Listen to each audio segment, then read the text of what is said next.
All right. Hi, everybody. I hope you enjoyed today's video. This was one of my more popular videos a few years ago, but I wanted to remake it because there's been so many changes to the platform in terms of the software and the views in the Microsoft Outlook calendar. And if you don't know who I am, I'm Randy Dean, the email sanity expert. Do me a favor. I want you to be ready to hit your pause and rewind button because I got a page and a half of notes on how to do this. And to make this work, what I'm going to do is switch into my Outlook calendar and turn off my video so you can see this even better. So let's go ahead and do that right now. And I am going to jump into my Outlook calendar here. And the first thing that I want to share with you, which is really funny, is did you notice that they got a today button? And it's important that you see that there's a today button here and here. So watch what happens. You hit today, boom, you're back into where you were from wherever you're at. Now, if you're in the home tab, notice that they have the tabs on the top. That today button sometimes won't show unless you're on the home tab, but it is right here now, so you can use it either way to get back to wherever you're at. Now, of course, you know about the day view. Here I am today with all the stuff I'm doing. There's also the Monday through Friday view, the full work week view, and the frankly worthless month view.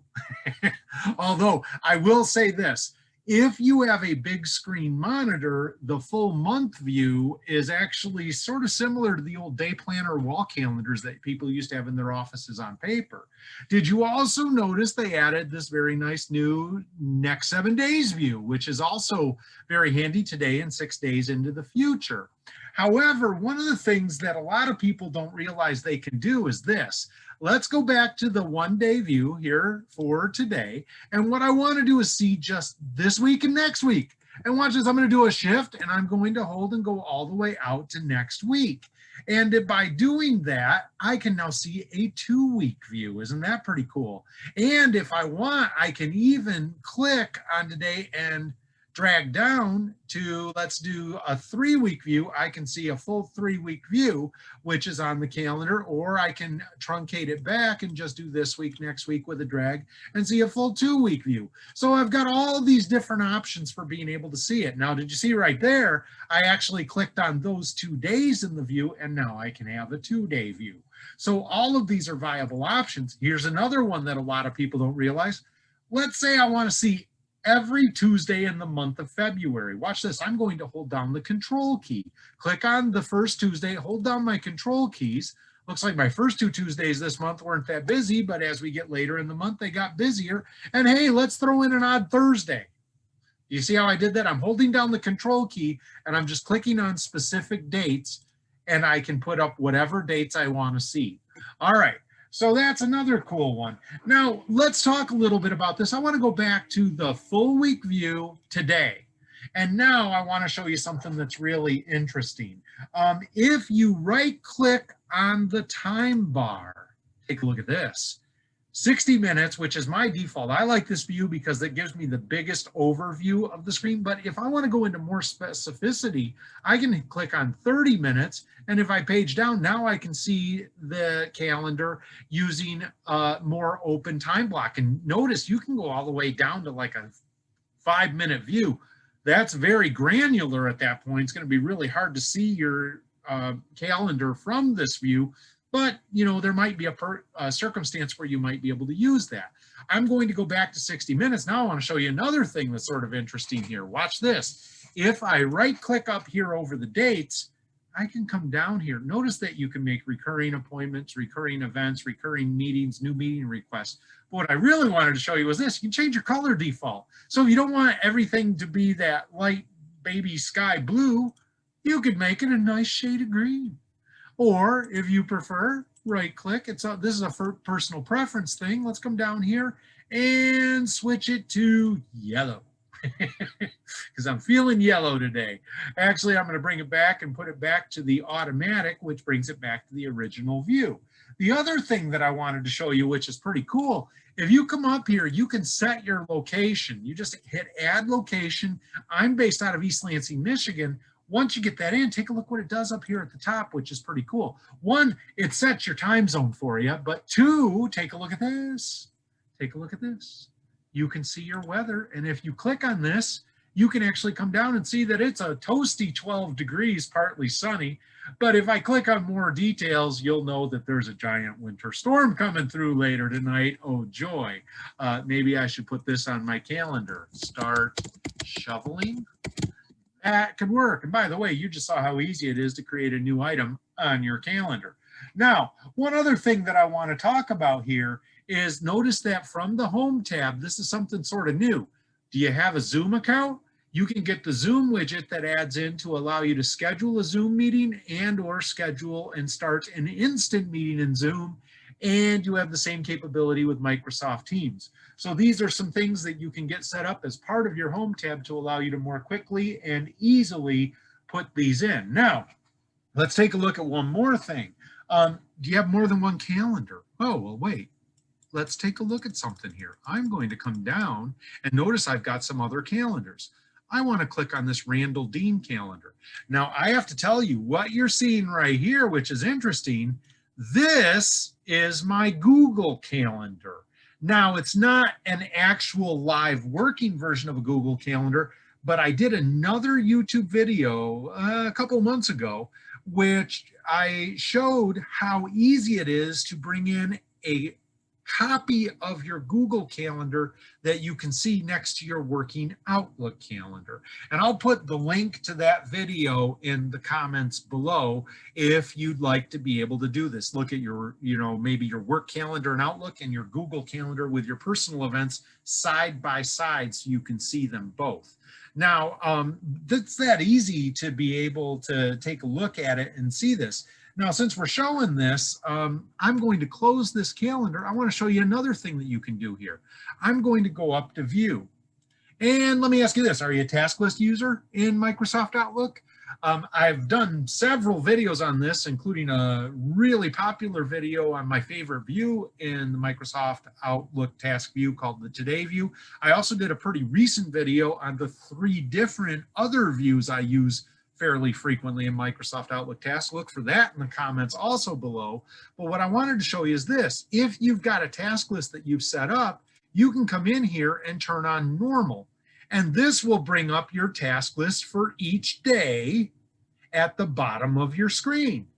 Now, you can also use the minimize view, which changes it to make it more down here.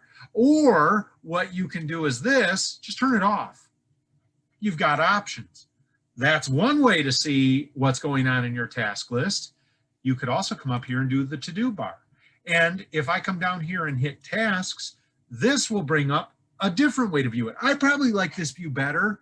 I think that this view gives you a little bit more detail and information, but it gives you that option. You can also come in here, by the way, and turn on people, which means you can see your contacts, contact manager over here to the side if you'd prefer to have that. Once again, I'm going to turn it off though, because I want to give you yet another option that you could consider. Take a look at this. If you're a big time task user and you use dual monitors, you can come down here, right click on tasks and hit open in new window. And then you can bring up, there's my today view task list. You can see the video on this on another, but now if I've got dual monitors, I could drag this over to the second screen, thus allowing me to have my Outlook calendar on one screen and my Outlook task manager on the other, so I can very clearly see everything's going on. And by the way, you can do this with any of these. You could right click and open a new window on your calendar. You could right click and open a new window for your inbox. So you could have calendar on one screen, inbox on the other. Set it up and configure it however it is that you want to use it. But by right clicking over these items, it gives you the option to be able to see one Outlook function on one screen and another Outlook function on the other.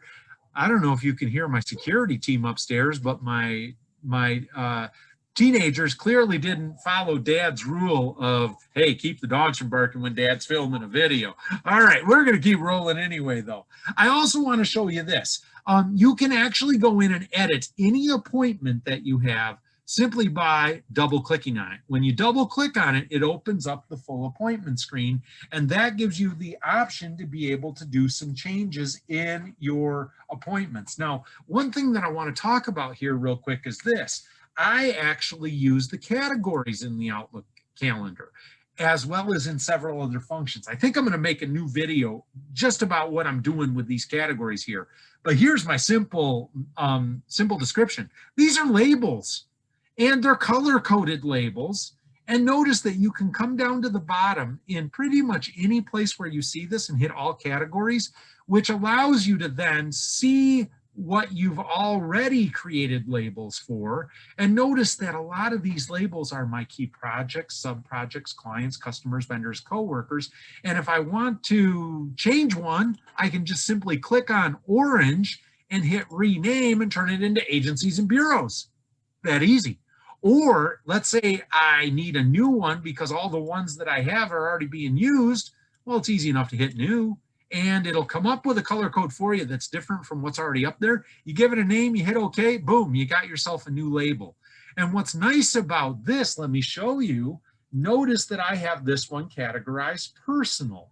Well, by doing that, now if I close this, it's a color-coded item. Now, do you remember what I had for next week? Look, all of these are color-coded. I wanted to show you how quick and easy this is to do. This is that was a right click, by the way. Let me show you that again. Right click, category, client prospect, right click, category, YouTube, right click, category, household, and so on and so forth. And so I can keep going through all of these. This one's e-newsletter, that's timely tips, and biz accounting, category, accounting, finance.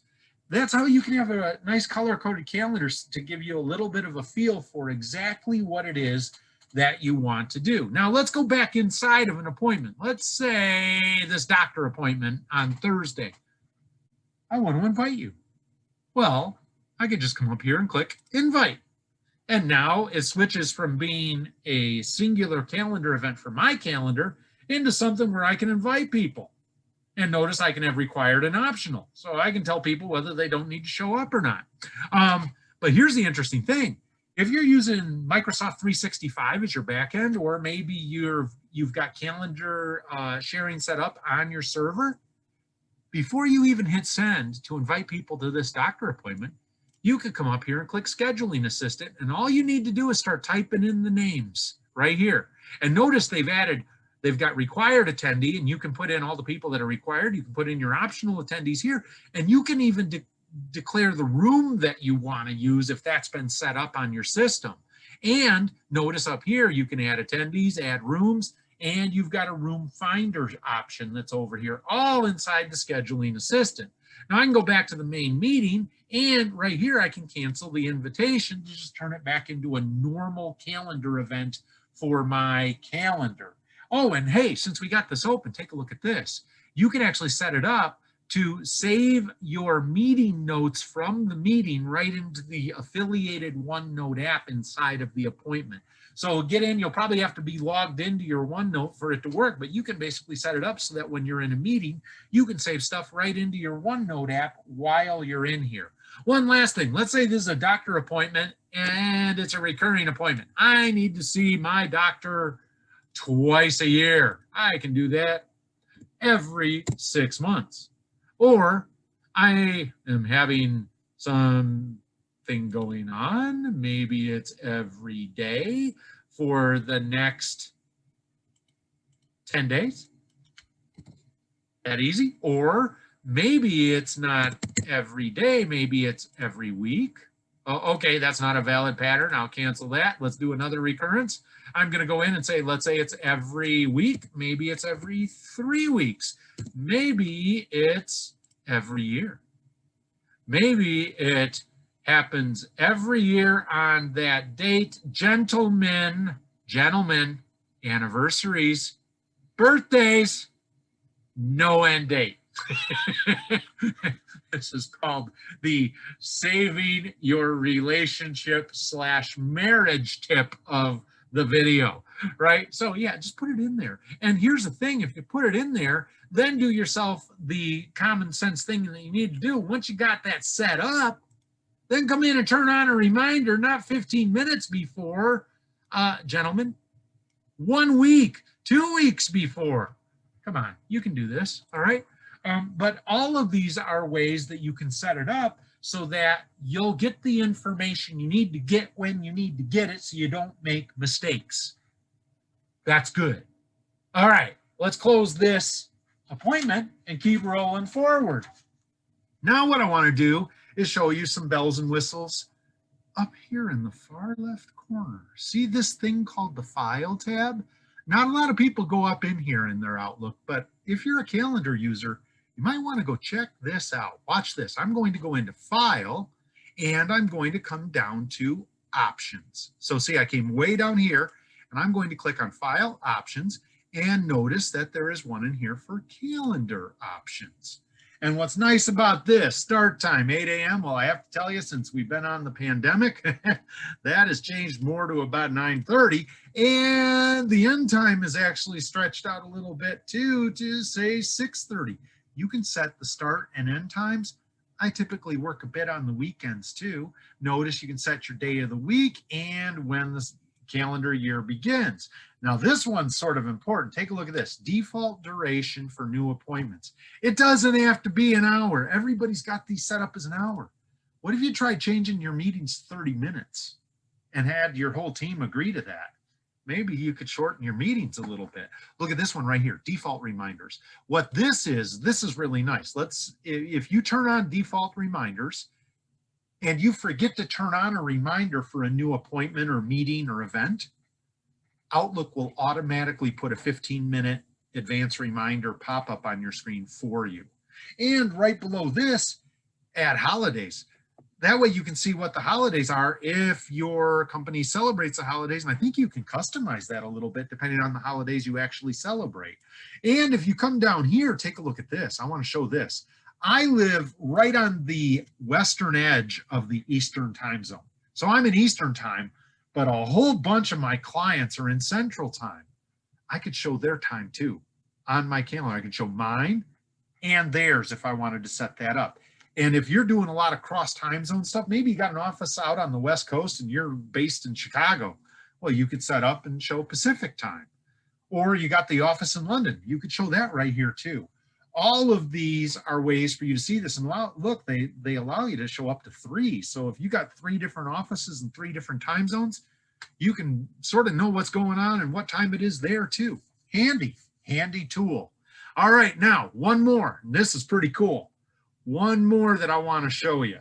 And this is probably one of the most important tips I'm going to share. Let's go back up into the File tab. Let's go to Options, but this time I'm not going into Calendar. I'm going into Advanced.